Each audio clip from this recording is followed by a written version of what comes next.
Eu de verdade não queria gravar um tipo de vídeo assim, até porque eu sou muito fã da franquia de Five Nights at Freddy. Eu sou fã desde que eu era criança, eu acompanho o FNAF desde o lançamento do segundo jogo quando eu era pequeno. Inclusive, na época que o segundo jogo saiu, eu era uma criança bem medrosa, eu não tinha coragem de jogar nenhum FNAF.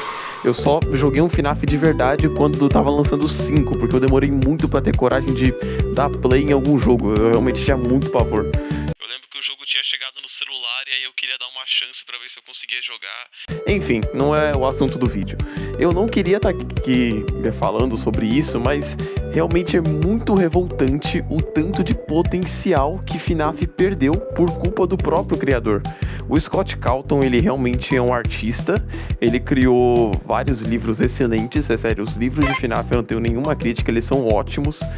Os seus jogos, até o Security Breach, eu acho bem divertido, mesmo que eu não goste muito da mecânica do jogo principal. Eu acho que a DLC foi muito bem feita, mas, como eu posso dizer, até o FNAF VR, FNAF estava perfeito. FNAF não tinha erro nenhum, todos os jogos estavam incríveis, os livros estavam divertidos de acompanhar, as teorias estavam tão dinâmicas de fazer. Ele ainda conseguiu, de forma clara, estragar tudo, porque quando o filme de FNAF foi anunciado, todo mundo na internet estava falando que o filme de FNAF tinha que ser um filme na pegada dos VHS, tinha que ser um negócio de terror, gore, sangue, tipo aquele VHS do Energy, mas mesmo se não fosse do VHS, podia ser mais 18, mostrando cenas pesadas mesmo, de terror, porque o Scott não é um tipo de criador que não acompanha a própria fanmade, não, o Scott Cawthon, ele acompanha muito o público que ele criou. Todo mundo que é fã de FNAF, ele já se pronunciou que apoia as fangames, ele já, com certeza, já viu os VHS, já viu as histórias criadas por fã, ele sabe que os fãs de FNAF querem ver a parte grotesca do universo. Tanto que os livros do Scott Cawthon só são muito bem avaliados porque eles não têm censura. Tipo, as histórias são pesadas, mas é um pesado que nós fãs de FNAF gostamos. E o que me deixa indignado é que o Scott lançou os filmes de FNAF para agradar o público infantil, porque FNAF sempre atraiu crianças, isso não é novidade. Há muito tempo atrás, FNAF já atraía crianças desde o seu lançamento, inclusive eu fui atraído pelo FNAF por criança, quando eu era criança no caso. Porém, eu sabia que FNAF não era para criança. Desde que eu era pequeno, eu sabia que aquilo ali não era para mim, que eu não devia estar vendo aquilo, ou que aquilo não era pro meu nicho de coisa para ver, mas eu achava legal. Mas eu tinha ciência de que não era para eu estar vendo aquilo. Então, não é um problema o Scott fazer um filme virado para adultos, porque é terror.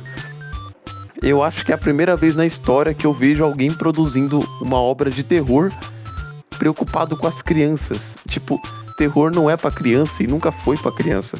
Se as crianças assistem aquilo, a responsabilidade é dos pais, não, sabe, do criador. Então, qual que era o problema do Scott Cawthon fazer um filme de FNAF, mesmo que a história fosse do jeito dele, mesmo se ele criasse uma história do zero, mas, poxa, fizesse um terror de verdade, cenas que dessem medo na gente, que dessem agonia.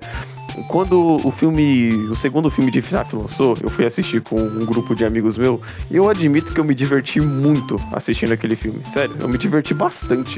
Mas depois que passou algumas semanas, eu comecei a perceber que aquele filme não era tão legal. Eu só me diverti por causa das pessoas que estavam comigo. Mas se não fosse isso, sinceramente, eu acho que, mano, ia ser uma coisa bem chata de assistir aquilo ali sozinho, porque não tinha terror nenhum. A gente queria que mostrasse aquela cena da Charlie agonizando do lado de fora da pizzaria, batendo na janela, implorando pra ser salva, e o William indo lá e matando ela, mostrando a cena pesada dela se arrastando na chuva.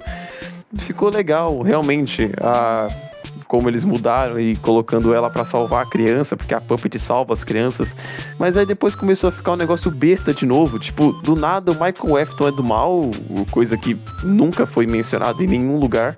A gente sabia que o Michael Afton era maluco, mas nunca, em nenhum lugar de FNAF, a gente teve a ideia de que o Michael apoiava o pai dele, pelo contrário. Depois do evento do FNAF 5, era pro Michael ser a pessoa mais que mais odiasse o pai dele na história.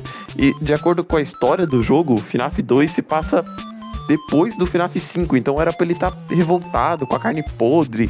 E aí no filme do FNAF City Location mostrasse como que ele ficou com a pele daquele jeito, fosse um filme de origem do Michael, aí ia ficar muito legal. Mesmo que o Scott mudasse algumas coisas, ele devia respeitar o que os fãs pensam, e é muito triste isso. E eu realmente tô muito curioso pra saber o que ele vai fazer no FNAF 4, porque ele colocou pegadas muito infantis nesses filmes, como, por exemplo, aquela cena dos animatronics fazendo um acampamento pra Abby, e inclusive a Abby é outra pessoa que, pelo amor de Deus, eu tenho um ódio por essa menina, mas isso aí fica para outra hora eu falo disso. O Scott, primeiramente, uma coisa que uma das pessoas que estava comigo no dia que eu fui assistir o segundo filme de FNAF comentou, e eu realmente não tinha parado pra pensar. O Scott tem medo de matar os personagens de FNAF. Isso não faz o menor sentido, porque tanto nos livros quanto na história, todo mundo sabe que aconteceu centenas, milhares até de mortes, não sei se foram milhares, mas eu sei que foram bastante, enfim, foram muitas mortes. E por que nos filmes ele tem tanta pena de matar os personagens? Morreu aquele professor, e aí foi mó triste porque não mostrou nem a cabeça do cara estourando, tipo, a câmera corta isso. Por que tem que cortar?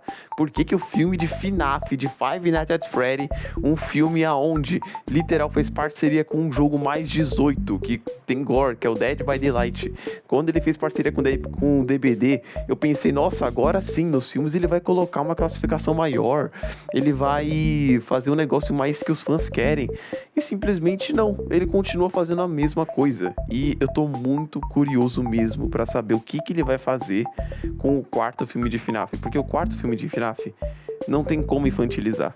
É literal o jogo mais pesado da franquia. Os flashbacks do quarto jogo de FNAF são basicamente uma criança tendo a cabeça esmagada por um animatrônico, enquanto outros 5 adolescentes carregam e torturam a criança psicologicamente. E aí quando ela tá no quarto dela, tudo tá breu e os animatrônicos são essas coisas horrorosas, entende? É muito bizarro.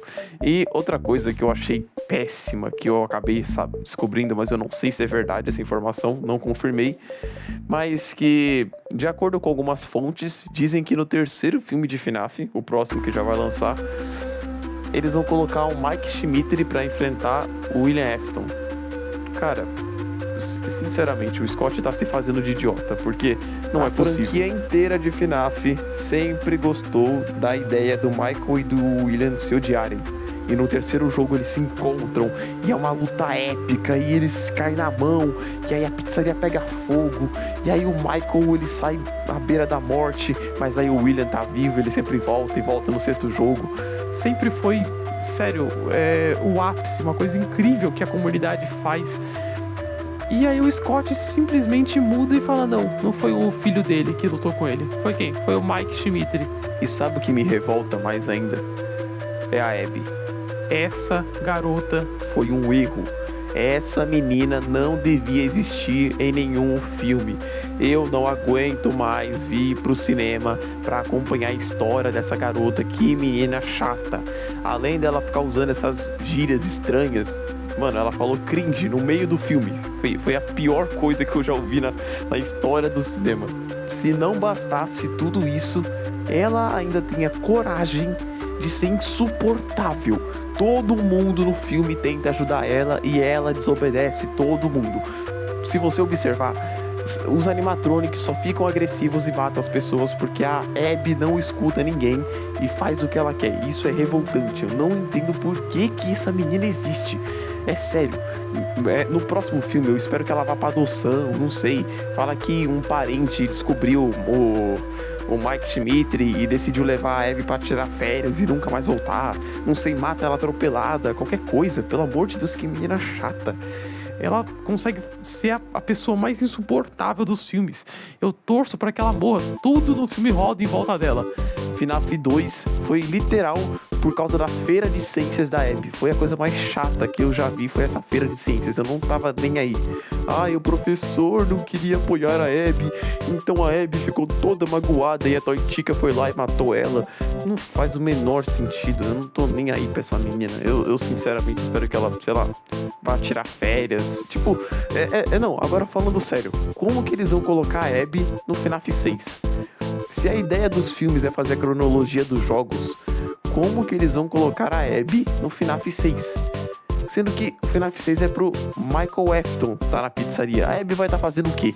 Ela vai, sei lá, tá andando na rua, aí vai um caminhão de sorvete para ela e fala: Ô menina, vem aqui tomar um sorvete. Aí na verdade era o William Afton de Scrap Trap, captura e taca ela dentro da pizzaria. Não sei o que vai acontecer, essa menina é sonsa demais. Enfim, simplesmente, eu só queria gravar um vídeo falando sobre isso, porque eu acho muito triste o potencial que o Scott jogou fora. Eu não me importo do Scott fazer 500 jogos depois do 6, pode fazer até o FNAF 50, 100, eu não me importo. O que eu acho triste é que ele tem a chance de ouro de fazer um dos filmes de terror, uma das franquias de filmes de terror mais esperadas e bem feitas da história, e ele simplesmente joga fora porque ele quer agradar o público infantil, sendo que FNAF nunca foi pra criança. Ele mesmo já disse isso, e ele agora se contradiz colocando pra 14 anos.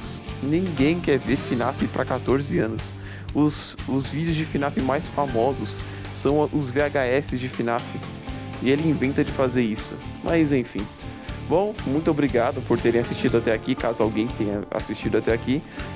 Eu sou o Ludrick, e me perdoem pela minha voz, tá? A minha voz, ela nunca me obedece, sério, é uma puberdade eterna. Eu já passei dos 18 anos, mas a minha voz se recusa a mudar. Mas tudo bem, enfim. Foi isso que eu queria gravar hoje. Muito obrigado por terem assistido até aqui, e fiquem com Deus. Eu vou gravar mais vídeos sobre jogos, e eu tô planejando fazer um de dublagem ainda, mas eu ainda não tirei do papel. Mas é isso, falou. E bebam água, tá?